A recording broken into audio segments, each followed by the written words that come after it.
در لا اله الا الله که میگیم 4 گپ یاد داشته باشیم. لا اله الا الله نیست لایق بندگی و پرستش و عبادت غیر از کی؟ الله. دوم، لا اله الا الله نیست حاجت روا مشکل کشا غیر از کی؟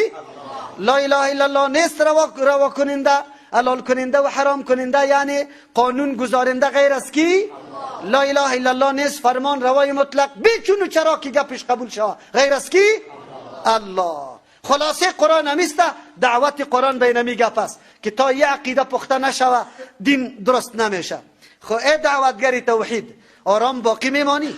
تو توحید که شروع کردی در سر منبر باز آل دیگه بیبی که سیل اعتراضات اینقدر شراد گرد جمع شوه که ایران بمانی. حالی از کدامش خود نجات بدم؟ شری چیسته؟ شری حکومت، شری ملک، شری ملا، شری پیر صاحب، شری قاری صاحب، شری چیسته؟ بگوی جادوگرا و تاویزگرای سری سرک